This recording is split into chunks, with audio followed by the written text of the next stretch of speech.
the Commission's climate target plan for 2030. It details with great precision how the EU will reach a 55% reduction of greenhouse gas emissions in 10 years' time compared to the 1990 levels.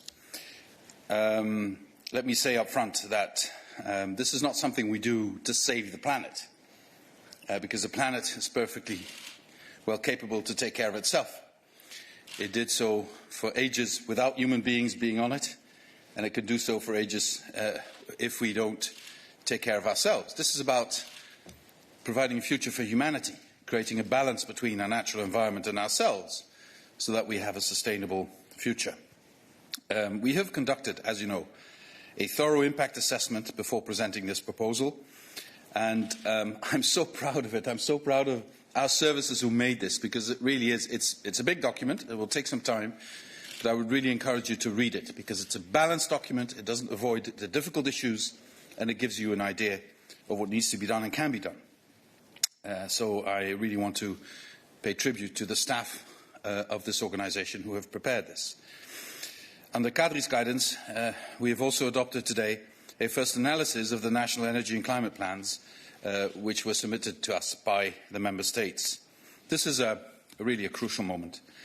Over the next years, we will spend an enormous amount to rebuild our economies in response to this terrible pandemic and the economic consequences of the pandemic.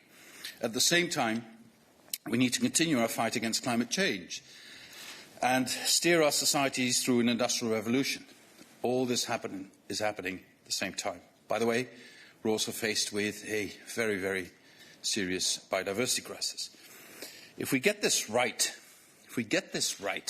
and we get it right now, we can create new jobs and save jobs for decades to come and give future generations a healthy, secure life on this planet.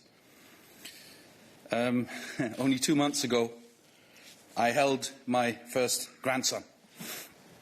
Looking at this tiny little baby, I was probably the happiest pop on earth, but I also worried. What sort of world would he live in when he reaches 20 years of age? He's only 2 months. He can't do very much himself, and his entire future depends on what we're doing. His entire future depends on whether we get it right now. Emissions now are not going down fast enough, and we see the devastating effects of climate change every day. Just take a look at California, Oregon. Take a look at the droughts that are affecting all of Europe. Take a look at the locust infestations we see in the east of Africa. This is all absolutely linked to climate change. There can be no denying of this. It will not go away. It will not just at some point cool down by itself. We need to act if we want to prevent the temperature from rising even more. For this, we need to step up our ambition. An EU reduction target of at least 55% will give us and our children the possibility to find a path to climate neutrality. It provides certainty for investors and a clear time frame for sectors with a longer lead time for their transition. If we are serious about wanting to be climate neutral by 2050, we have to start mapping this out from now, from day one. Otherwise, those who assume that by some sort of miracle we would all of a sudden end up with climate neutrality without doing anything are really, really misguided. So that's why we're also presenting an amendment to the proposed European climate law. The new 2030 target of at least 55% needs to be included as part of our transition to climate neutrality. By June next year, we will present legislative proposals to deliver concretely this 55% reduction.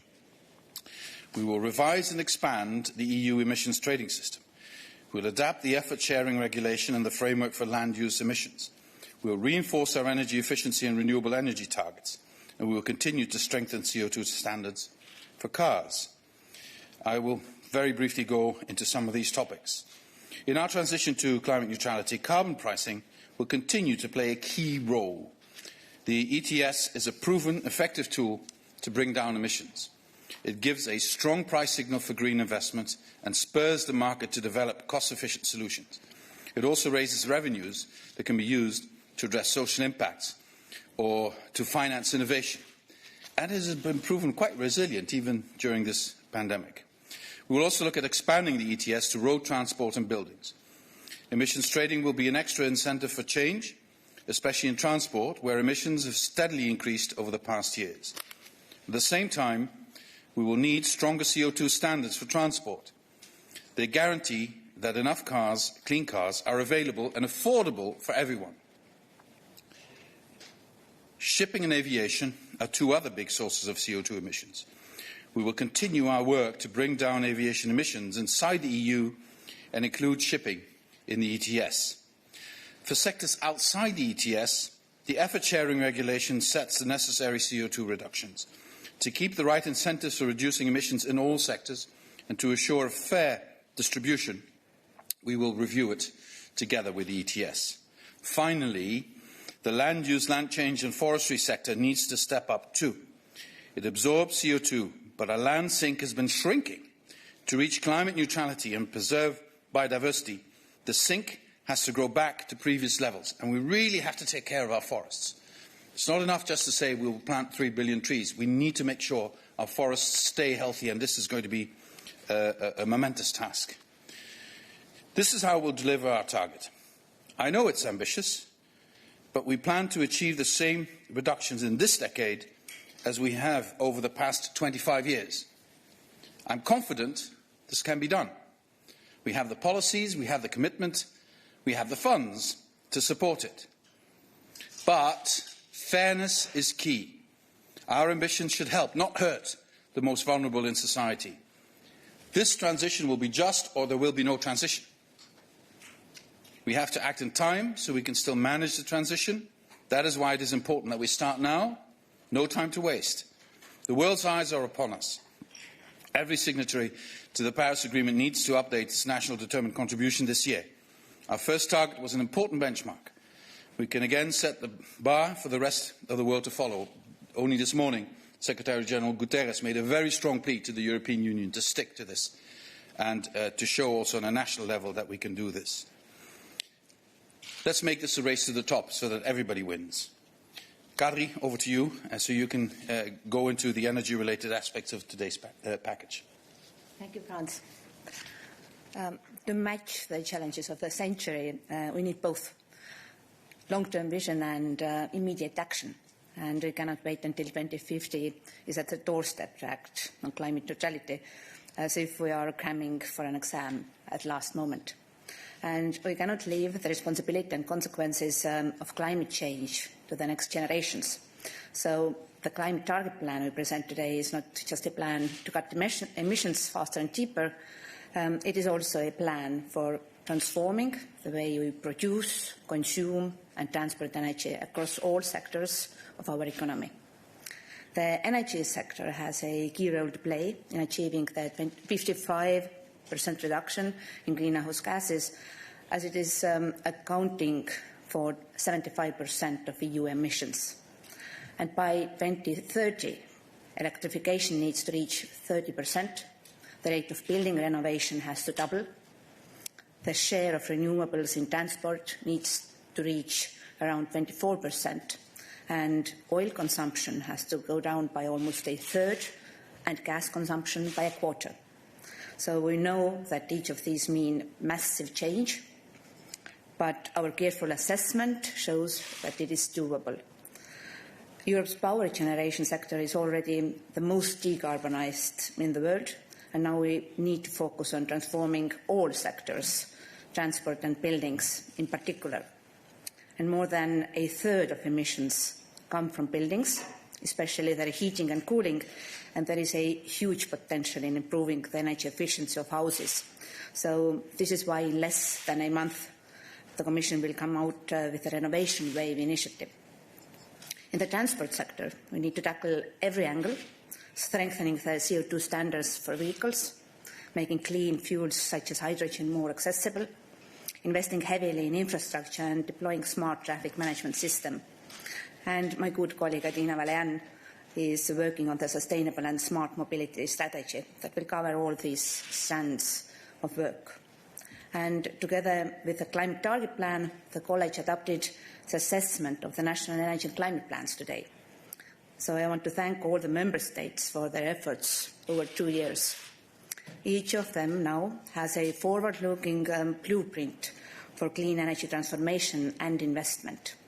And our assessment of those plans shows that, based on existing policies, we will overachieve our current 2030 greenhouse gas reduction target of at least 40%.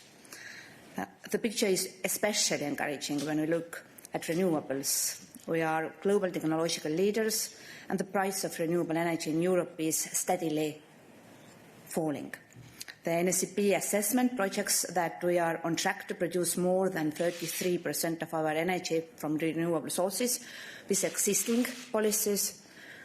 So this is beyond the current 2030 target of at least 32%. And we are going to build on that success and also the market momentum by coming out with an offshore energy strategy later this year. The EU is also moving away from coal. The majority of the member states have either already phased out coal or set a specific deadline for doing so. And by 2030, the use of coal would decrease by 70%. Today, we also gave a further push to green energy.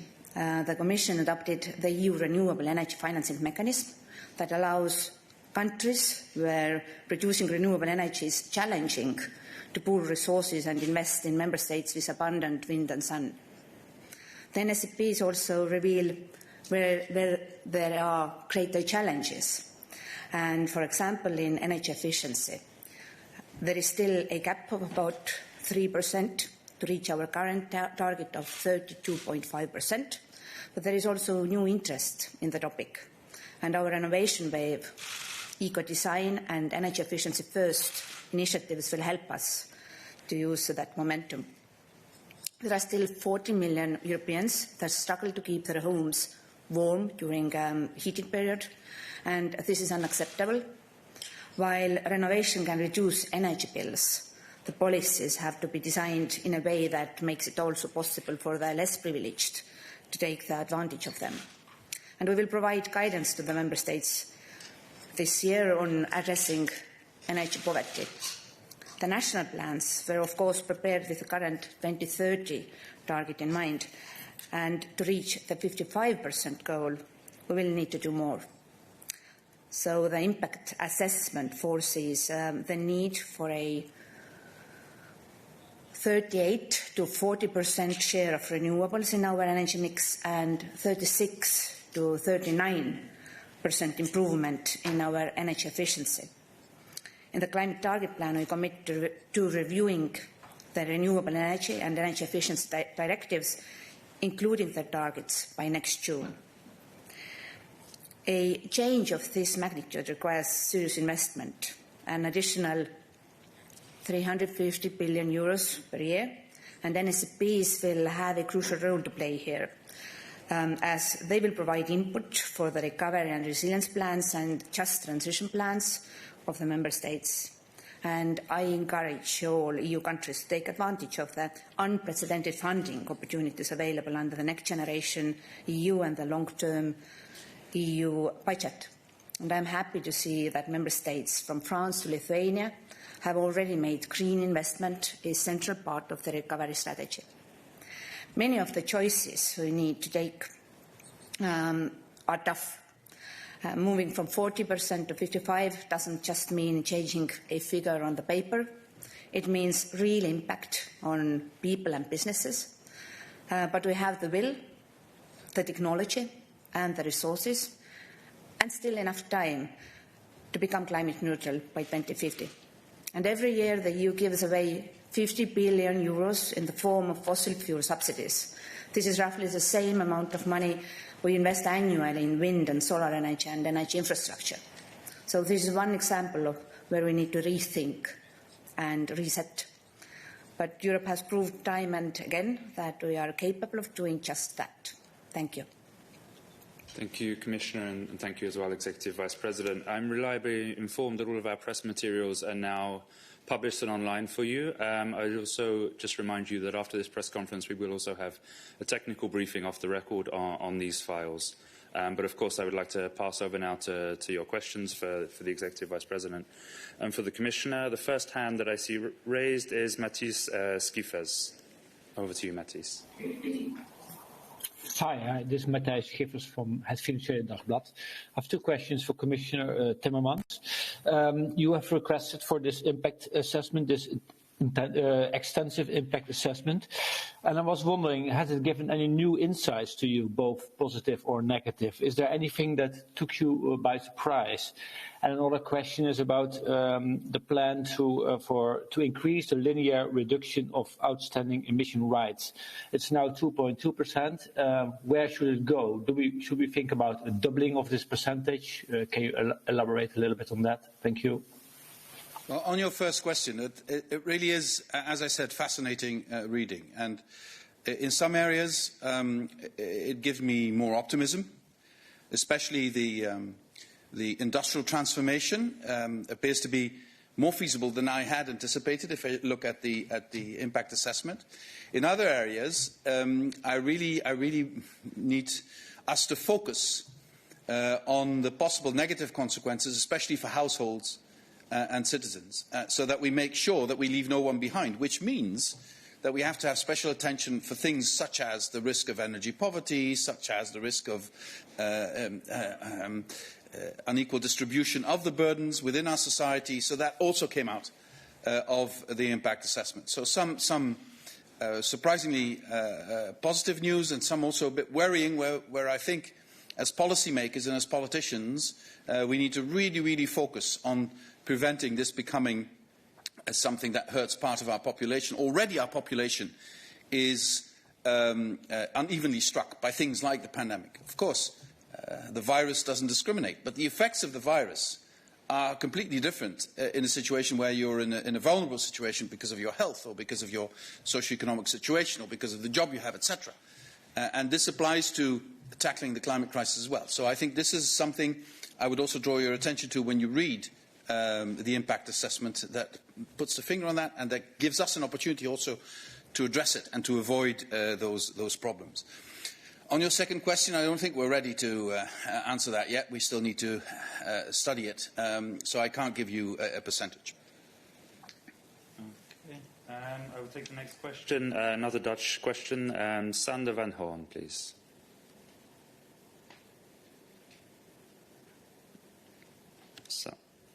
Sander has disappeared.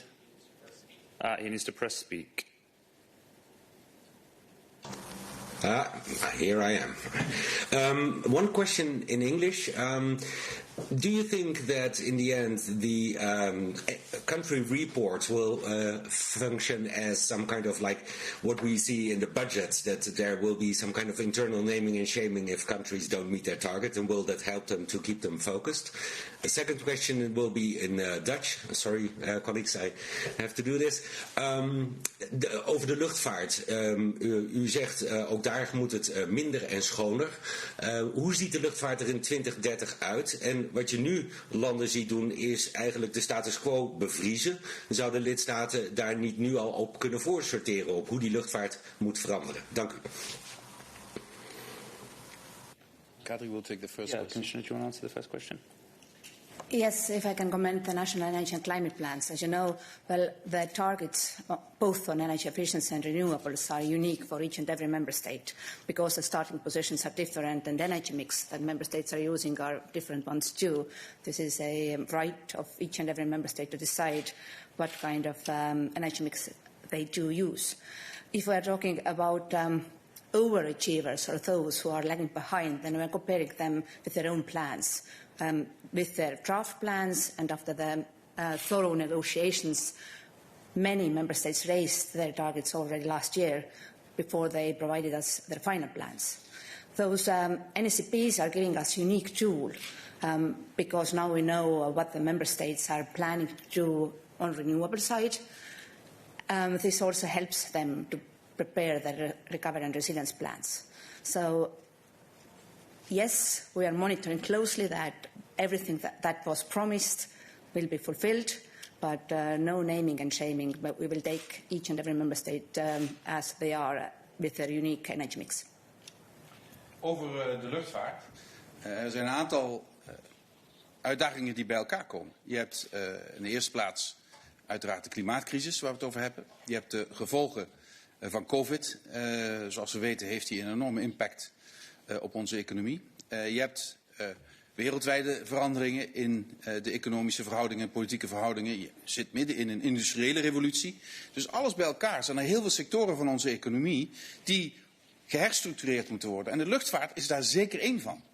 En ik zou hopen dat men bij die herstructurering een paar dingen meeneemt. In de eerste plaats, je kan verwachten dat het gedragspatroon van onze burgers verandert ten aanzien van reizen. Er zal anders tegenaan worden gekeken en andere overwegingen worden gemaakt. In de tweede plaats zal je toch de industrie moeten helpen om te verduurzamen. Dat kan door bijvoorbeeld bij het geven van nationale steun ook eisen te stellen ten aanzien van de verduurzaming. Ik geef een paar voorbeelden. Je kan luchtvaartmaatschappijen vragen om hele korte afstand vluchten te schrappen. Vluchten die makkelijk met de trein kunnen worden vervangen. Je kan ook vragen dat ze veel meer investeren in het ontwikkelen van brandstoffen die niet vervuilen. Dus synthetische brandstoffen, biofuels, dus natuurlijke brandstoffen die niet tot extra belasting voor het milieu leiden. Je kan ze ook vragen om hun vloot energiezuiniger te maken en daaraan aan te passen. Ik denk dat die herstructurering zal moeten gebeuren. Niets blijft zoals het was. Dat moeten we ons goed realiseren. We zullen een gezonde luchtvaart nodig houden. Dat is heel belangrijk voor allerlei ontwikkelingen. Maar die luchtvaart moet dan wel duurzaam worden. Die moet dan wel ook klimaatneutraal worden op termijn. We kunnen dat ook nog stimuleren door het meer onder ETS te brengen. Door ook daarboven meer internationale afspraken te maken. Maar we moeten ons realiseren dat dit een van die onderdelen van onze economie is die echt aan een herstructurering toe is. En als dat zo is, in hemelsnaam, herstel dan niet het oude dat geen toekomst heeft. Bouw dan meteen het nieuwe dat ook een toekomst zal hebben. Okay, thank you. The next hand that I had raised is David CARRETTA. David. Oui, merci David CARRETTA, Radio Radicale, radio italienne. Deux questions. Une c'est comment dire, assez politique, mais l'impact du coronavirus économique, on ne le connaît pas encore, mais ça va être assez dévastant et ça va se faire sentir dans les prochains mois et probablement années. En même temps, l'ambition climatique, ça va coûter. Et ça va coûter aux citoyens qui vont devoir payer plus pour leurs produits, etc. Et plus d'impôts pour financer la transition. Est-ce que vous craignez pas qu'à un certain moment, il y a un tilt, une situation intenable? C'est-à-dire, on l'a vu avec les gilets jaunes, une taxe sur le carburant qui a fait partir un mouvement de protestation sociale. Donc, est-ce que vous n'avez pas trop anticipé, comment dire, par rapport aux conséquences économiques du Covid? And the second question on the vote yesterday by the European Parliament on the Just Transition Fund. The Parliament asked to include gas projects in the financing of the Just Transition Fund. In certain cases, I know, but it's always gas. What do you think about it? Is it coherent with the target and all the philosophy of the Green Deal? Thank you. Je répondrai à la première question, Kadri à la deuxième. You'll answer the second question. Je crois que tout le monde a bien suivi ce qui s'est passé avec les Gilets jaunes en France et avec autres mouvements comparables dans d'autres États membres. C'est pour ça que j'ai aussi indiqué que dans l'étude d'impact, les risques sociaux sont bien mentionnés et qu'il faut avoir une attention politique très très précise sur ces risques sociaux. Ce que nous ne pouvons pas faire, c'est de dire, étant donné qu'il y a des risques sociaux, on fera rien. Parce que j'en suis profondément convaincus. Si on ne fait rien, ceux qui paieront le prix le plus élevé, ce sont les plus pauvres dans notre société. Les plus vulnérables de notre société paieront énormément quand on ne fait rien du tout. On voit déjà ce qui se passe dans le monde, partout. J'ai évoqué la Californie, je pourrais aussi évoquer la sécheresse en France ou en Italie. 1 degré, voilà déjà les faits. Qu'est-ce qui se passe quand on a 2 degrés, 3 degrés? Et qui sera vulnérable? Les riches trouveront toujours une manière pour échapper aux conséquences. Les gens qui ne sont pas riches n'ont pas cette possibilité. Donc, il faut absolument éviter de créer une opposition fausse entre la nécessité de résoudre la crise climatique d'un côté et le risque social de l'autre côté. Il n'y a pas d'opposition, les deux sujets sont complètement liés et c'est à nous de montrer qu'en présentant nos propositions, en appliquant nos propositions, personne ne sera laissé en arrière, personne sera mise dans une position trop vulnérable. C'est quand même la leçon que tout le monde a appris après les Gilets jaunes. Merci. Commissioner. Yes, I can only agree with Frans that this is very important that we need public support to our ambitious plan to become climate neutral. Without public support and acceptance, it is impossible to achieve. At the same time, the green transition doesn't mean necessarily a higher price for end consumers. For example, a renovation wave will bring comfortable temperatures and better living conditions with lower bills, because after renovating badly insulated buildings, you consume less energy. Moving towards more electrification means also that we will use our own electricity. Renewable electricity prices have come down, and that helps us to avoid very volatile oil prices that are right now with cheap price, but we have seen volatility in previous years. About Just Transition Fund, well, so far we have achieved our climate targets mainly because of the transition in energy sector. So many member states have phased out coal faster than they initially planned. At the same time, we know that regions that have been dependent on mining for the past decades, they also tend to heat their districts. The district heating is coming from excess heat of power plants. And that's why the question, if you will phase out coal as a source for energy power plant, where will you get your district heating, then this is a topic where we should really negotiate with European Parliament and regions how we can help renovating district heating systems, and if the natural gas or later on decarbonized gas is the most feasible option, or, for example, using also partly solid biomass can produce the same benefits. Thank you. Thank you, Commissioner. Next hand raised is Carolina from the Süddeutsche Zeitung. Thank you, Commissioners. I have a question for Mr. Timmermans. In the recent days, there has been a debate on whether or not to include sinks in the determination of how much emissions are actually reduced, because they were not counted in the old target, so to say, and critics fear to include them now will dilute the goals. Could you please comment on that? Thank you. Our goal is to get to -55 by 2030, which will smooth the path to climate neutrality by 2050. And of course we include in that, on the basis also of the most recent findings of UNFCCC, carbon sink. Of course, if you want to create enthusiasm with the European population that you're going to plant 3 billion trees, that you're going to look after the sustainability of our forests, who really, really need our attention because they're in bad shape. If you do all of that, the compensation for that effort is going to be carbon sink, and that is a positive effect on attaining our targets. The target is what counts.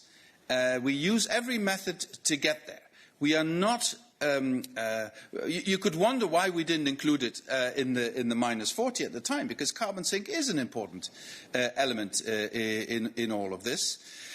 And finally, I think it's also very important to understand that if you find the right combination here, you not only create more carbon sink, you also address one of the other existential threats we have, which is the loss of biodiversity. So focusing on forestry, creating healthy forests and planting 3 billion trees is on all sides a huge contribution to getting us where we need to go. I do understand that in some NGOs, environmental NGOs, there is a worry that we would not reach that goal. But if you look at our impact assessment, you can see that it's realistic that we can achieve it. I also understand, and I saw it this morning again in a tweet by WWF, that they would rather have us have a higher goal of -65%. I understand their position, and it's very good that they keep us on our toes, but I think the way we have calculated it in our impact assessment brings us to -55 in 2030, which sets us really on a course to be climate neutral by 2050. But I encourage all the NGOs to keep us on our toes, to keep us sharp, and to criticise us if they believe we're not doing it right. But I'm happy to explain why I think we're doing this exactly right. Thank you very much. La prochaine question, c'est pour Anna Hubert. Anna.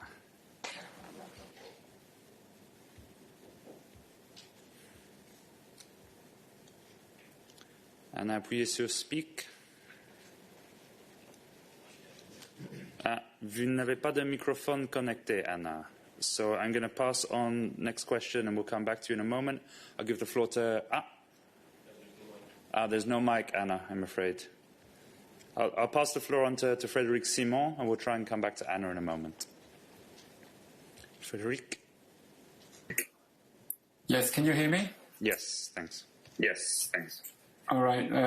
This is actually a follow-up question on the previous one about carbon removals and carbon sinks.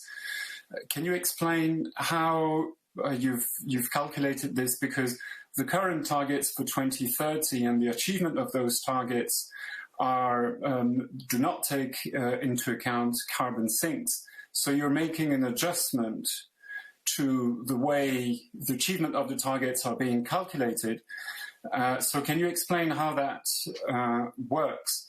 And when it comes to the criticism of including carbon sinks, some of the NGOs have said that if you do that, then you're no longer, in effect, talking about a 55% reduction, but more like 50%. Can you maybe confirm or those figures, or say whether you came up to a different conclusion in your impact assessment? Well, once again, I know that their starting position is probably that they want us to do -65%. And I think you need to keep that in mind when you look at these things. We have come to the conclusion that 65%, for a number of reasons, is simply not feasible. And I believe we should not, we need to take extra responsibility given the level of development of the European Union. But we should not be in this alone, and we should be able to address other industrialised nations to also take their part of the responsibility. That's one of the reasons why we stick to the -55. Secondly, if you look at the logic and the methods applied by UNFCCC, they all include carbon sink. It's the latest knowledge applicable to these calculations, and this is exactly what we have done at the European Commission. So I think we're on solid ground here to get us to -55%. And let me remind you of this. Our target is to get to -55 by 2030, and this helps us do it. And I am deeply convinced that carbon sink needs to be an important part of this. It also creates, I think, enthusiasm in the population, an alliance with the population, and it also forces us to look at the health of our natural environment in Europe, whether it's forests and biodiversity. And all this combined strongly encourages me to continue along this path. This is not, I really dispute the idea that this would in fact mean only a 50% reduction. What do you do then with carbon sink? Is that then all of a sudden something you don't calculate anymore? Doesn't that play a role? I don't understand the logic. Carbon sink plays a role. It takes away CO2 out of the atmosphere. Isn't that what we want to achieve? And at the end of the day, the only thing that counts is, will this take us to minus 55? We say yes. So that's where we need to go. And I honestly believe there's no problem with that. Thank you very much. Of course, Fred, we're happy to go into that in a little bit more technical detail, if you like, afterwards in the follow-up briefing. The next person I have in the list is asking for the floor is David Abiago.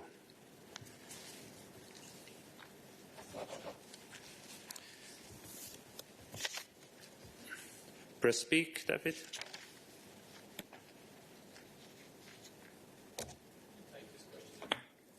Hello. Hey, we hear you. Go ahead. Okay, great. So in the impact assessment, and you mentioned it in your speech, is that gas will go down, is it 13 to 19%? So my question is, given the political difficulties with Russia, do we still need Nord Stream 2?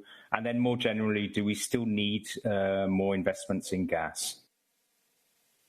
Was David at the midday briefing? I'm not sure if he was connected. Well, I think Mr. Mamer has answered this question 5 times, something like that. So I'll just refer to his answer and not repeat that. Okay, very good. The next person I had with a hand raised was Thomas Friedrich.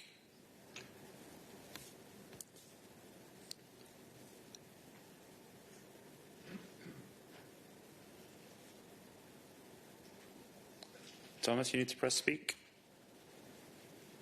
Yes. Yes.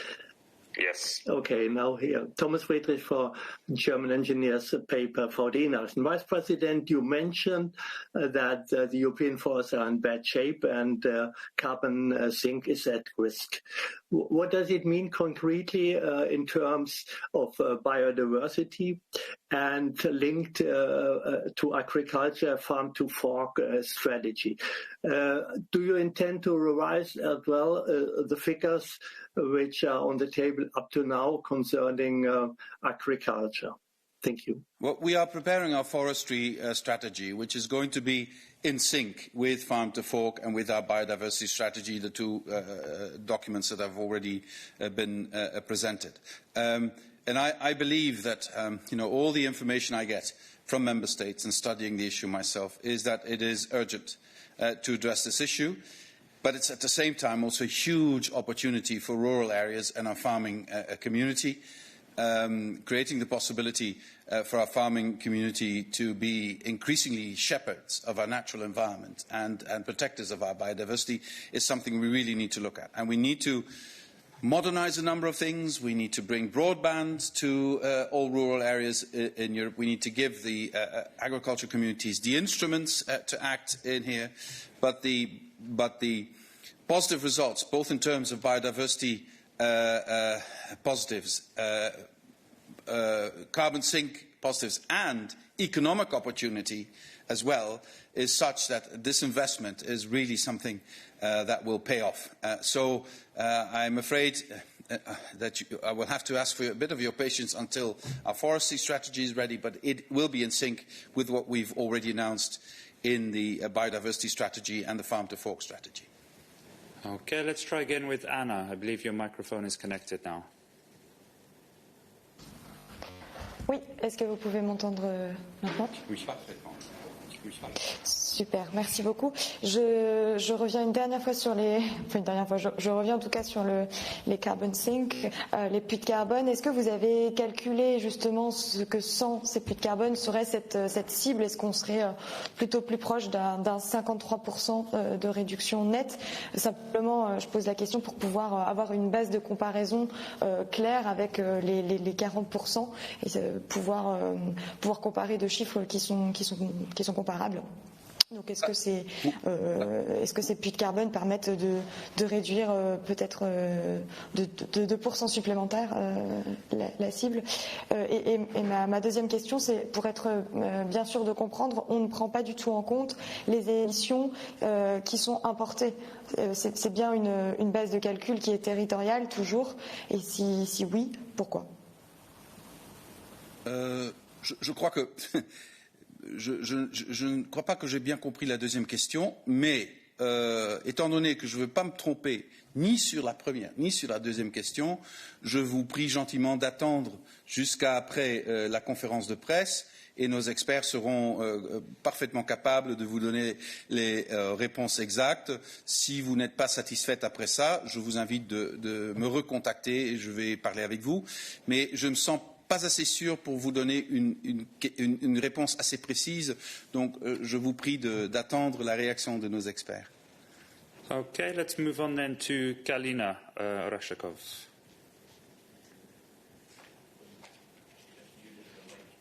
Kalina, you've muted yourself. You've done too many conference calls. She's not the only one. Kalina, can you unmute yourself? Or we'll come back to you in a minute. Okay, let's move on then to Eva Krukowska from Bloomberg. Hello, can you hear me? Yes. That's great. I have actually two questions, one to Vice President Timmermans and one to Commissioner Simpson. To Vice President Timmermans, I had a very quick look at the impact assessment, and basically it shows that the pace of emission reductions in the ETS sectors would be much faster under the new 2030 goal than in sectors outside the market. With carbon prices near record highs, companies are going increasingly worried that without enough protection, they will either go bankrupt or they will have to relocate.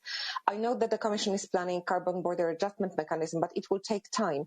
What would be your message to companies that are overly worried or just concerned about carbon prices and future increases? And to Commissioner Simpson, something that is linked to the renovation wave that you are planning and what President von der Leyen said yesterday. She signaled that Europe should consider setting up a European Bauhaus. How would you see that and why is that important? Thank you. Well, on your first question, we're going to have to increase the functioning of the ETS. It is a big success. Come on, I'm really surprised. I thought it would take a much bigger hit in the COVID period, but it didn't. It was really resilient, and it came out even stronger. And so we need to make sure we enlarge that. We need to make sure we bring new sectors in. We need to make sure that we reduce free allowances, but we can only do that if we create a level playing field also on a global scale. And for that, we need a carbon border adjustment mechanism, as also President von der Leyen said very clearly in the State of the Union yesterday. And we're working very hard on that. Why are we working so hard on that? Because it has to be very, very precise. This has to be laser precise, because if you get it wrong and you apply it to sectors that don't need it or the wrong sectors, you create unnecessary turmoil, also internationally. You have to make sure that you're surgical in assessing which sectors in Europe are unduly affected by the fact that other parts of the world do not take steps to comply with the Paris agreements. And on that, you will have to introduce carbon border adjustment. Let me also state very clearly that both in the ETS and non-ETS sectors, an overwhelming majority of companies are urging us to continue along these lines and to work towards climate neutrality. What they're asking of us is predictability and a certainty over a long period of time. And that's what we need to offer. And I believe ETS is a perfect instrument for that. Also, in light of the fact that ETS is becoming a global phenomenon, China is going to introduce its ETS systems, and you see it in other parts of the world happening everywhere.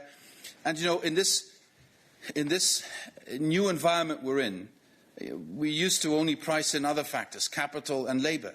We need to price in carbon as a factor in the way our society functions and our economy works. And ETS is the best way to do this, also on a global scale. So I'm really, really enthusiastic about this, and I think we can really move forward quite fast, and I believe this is to the benefit of European industry. Of course, in certain areas of the industry, this will be quite a heavy burden because they know they need to invest. But they need to invest anyway. They need to restructure anyway. And I don't believe there is a future in Europe for grey steel. But there is an incredible future in Europe for green steel. And the faster we can get there, and ETS is an important instrument in that. Carbon border adjustment is an important instrument in that.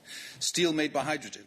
I mean, then Europe has a big winner that will have global impacts. These are the things we need to do, and I'm more than willing to address certain specific issues with parts of the industry. My colleagues and I, we did deep dives in most parts of the European industry. We know there's a huge need for restructuring everywhere and for investment. We stand ready to be part of that, and we know that also that member states stand ready to do this, and you will see this also when the plans will be announced for the recovery coming, I think, before the 15th of October. Commissioner, on the renovation wave and the Bauhaus. Yes, well, we know that the cheapest energy is the energy that we don't use, and that's why energy efficiency first principle is still so valid. And right now, 40% of our emissions is coming from building sector, so mainly heating and cooling, and there are worse performing buildings that have been built decades ago. At the same time, all across Europe, we have good examples that if you renovate, for example, multi-apartment buildings that were built in the 80s in the eastern part of Europe. Then after renovation, the heating costs are coming significantly down.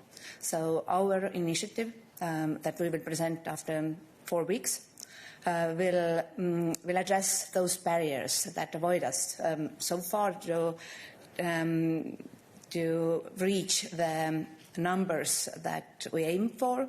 So specifically, we would like to double the renovation rates all across Europe. And this is very important also in this angle that it creates jobs for the construction sector, and it also creates jobs for the industry that provides materials for construction. So at the same time, when we are going to renovate old building stock, hospitals, schools, kindergartens, and social housing will be our primary target. We know that all across Europe still new buildings are built, and good architecture and good and energy efficient design. This is a key if we want people to accept the embrace of change. So this was the message that let's create the style and architecture of our time, architecture that helps our cities to become greener and also reconnect us with nature. And this kind of wave of new buildings helps us to achieve both our climate targets and then energy efficiency targets, and also makes our environment more enjoyable. Thank you. Can I just add one thing on Bauhaus, because I'm a great fan of Bauhaus architecture. I like the reference because Bauhaus was not just about designing and building beautiful houses. It was also about democratizing the accessibility of livable environments. It was about creating affordable and still artistic furniture, housing, lighting, the organization of urban areas. This was a huge democratization movement and emancipation movement. So it was not just about designing beautiful buildings. It was about creating a natural habitat for everyone. Not just beautiful things for people who can afford it, but beautiful things for everyone, and bringing society to a higher level. That's why Bauhaus was such a beautiful initiative that will withstand the times.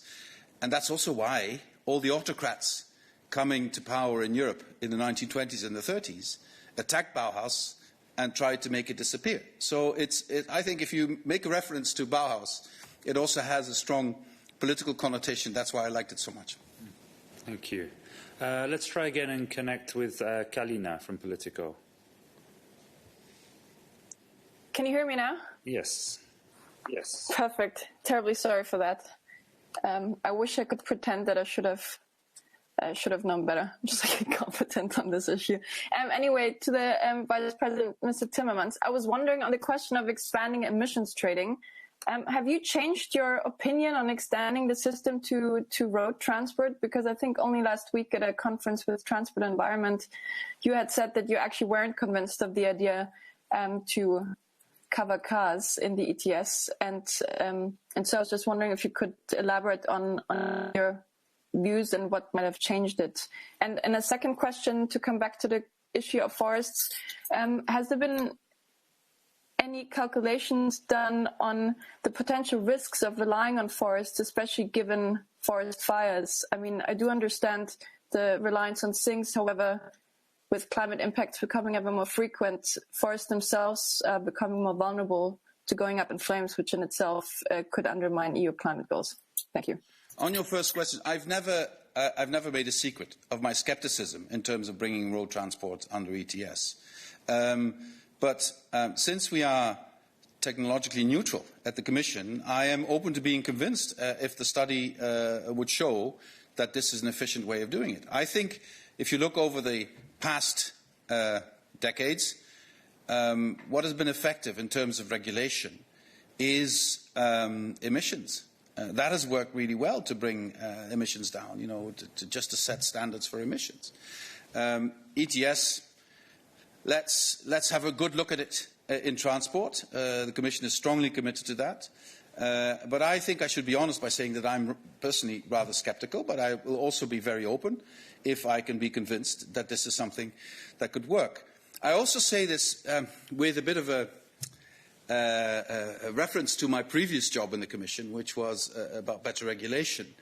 We have to be careful that this is not something that creates huge administrative burdens if you want to implement it. And this is one of the paradoxes I see. Some of the people I see strongly advocating this are also the people who are strongly advocating the reduction of administrative burden. So we have to make sure we strike the right balance here. But I'm open to it, albeit being sceptical, and I think I should not make a secret of that. As far as carbon sink is concerned, well, there are, you know, this is not something you can script like a script in a play or a movie. You will always have to react to external events, whether it's forest fires, whether it's certain global developments in the economy and industry. What we can do is to make an impact assessment on the basis of the best available information we have today, and that's what we've done, also in terms of a carbon sink. But, you know, you can have forest fires, but you can also have certain developments in certain sectors of the industry, in the energy sector, etc., that would also have an impact on whether we could reach the minus 55. And then we will have to adapt. You know, we will have to adapt. And that's why, clearly, the impact assessment is not written for the ages. It's a starting point. And whenever we make proposals in different sectors, we will have to do an impact assessment for that sector on the basis of the information we have then. But you cannot, this is not something you can script like a play or a movie. Thank you. We're getting to the point now where I'm going to have to start disappointing people because we only have a few minutes of the commissioners with us, and I see a lot of hands still raised. I'll go now to Olivier Leboussy. If Olivier can keep it short, I think we can take one more afterwards.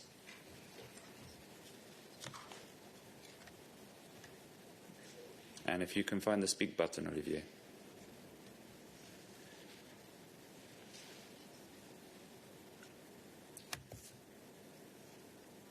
Olivier, we don't hear you, and I'm not quite sure why, so I'm going to move on in the interest of time. Sorry about that. I'm going to take Lorenzo Consoli now, please.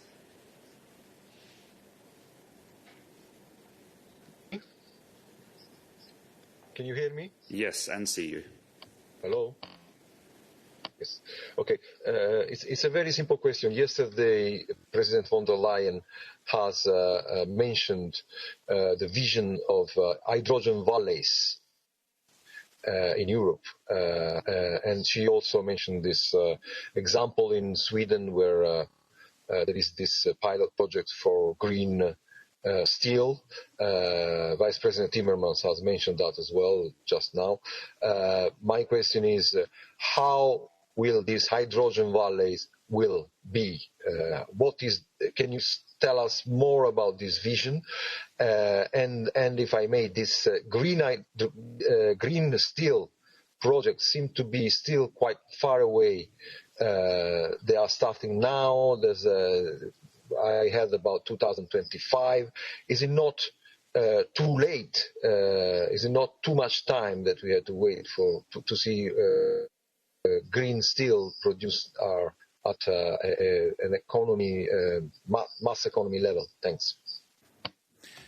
Well, Kadri and I are both extremely enthusiastic about our hydrogen alliance.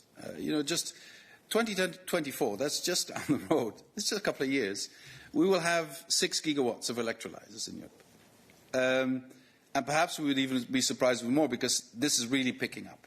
This was something of a niche thing only a year ago. And now everywhere in Europe, this has been seen as one of the key elements of creating a sustainable energy source, of creating renewable energy storage, of using existing and adapting existing infrastructure for a carbon-neutral energy facility, etc.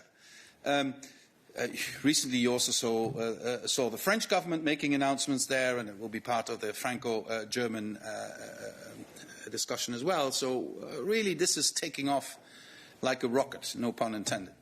And I honestly believe, look at your country. And I've mentioned this many times before, as you know. I know the city of Taranto. And we know that the city is, it's to quote Goethe, it has 2 souls in its chest. One is the economic activity that is necessary. And the other is the devastation to the environment caused by that economic activity. Just imagine you can solve that conundrum by bringing green steel to Taranto. Just imagine you can do that. You can create a very healthy natural environment and a very healthy economic environment. And yes, you are right. This is not going to happen tomorrow. So national authorities, together with us, together with the steel sector, will have to see how we get the steel sector to that point, using enhancing our investment in developing of technology, using the time also to upscale this technology, helping the steel sector overcome the first couple of years in difficulty, protecting the steel sector against undue competition from other parts of the world so that they have a level playing field. And yes, we will need to invest also public money into this transitional period. But I believe I cannot imagine a European economy and industry without steel. But I also don't believe that grey steel has much of a chance in Europe in the future. But green steel could be Europe's contribution to changing the steel fabric of the world's economy. Because once you get green steel going, everybody will want to have green steel. And if you're the first to do that, I'm sure you'll have huge economic benefits for that. And just imagine in your own country what this could do for Taranto. Commissioner, anything you'd like to add on hydrogen, perhaps? Well, if I just can add that in the end of this year we will also review the TEN-E regulation so that we can address the problem of how hydrogen can be transported from where it is produced to where the end users are locating. And one of the options is retrofitting existing pipelines, gas pipelines. Another one is dedicated infrastructure.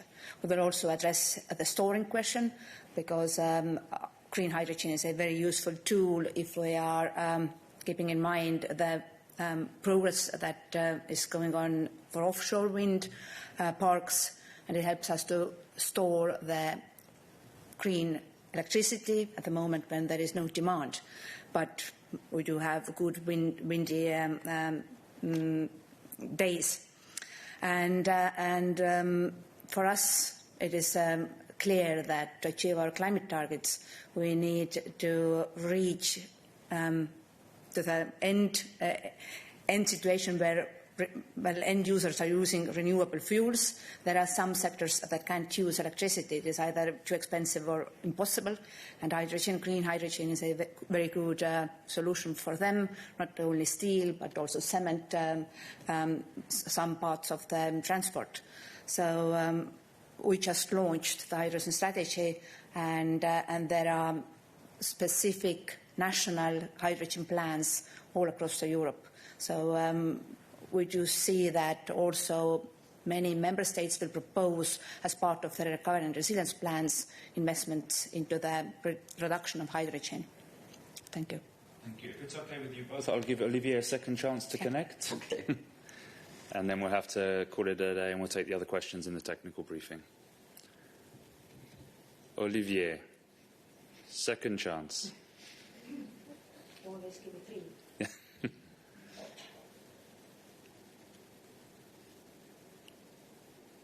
It seems we're still struggling. We'll try for third time lucky in the technical briefing, Olivier.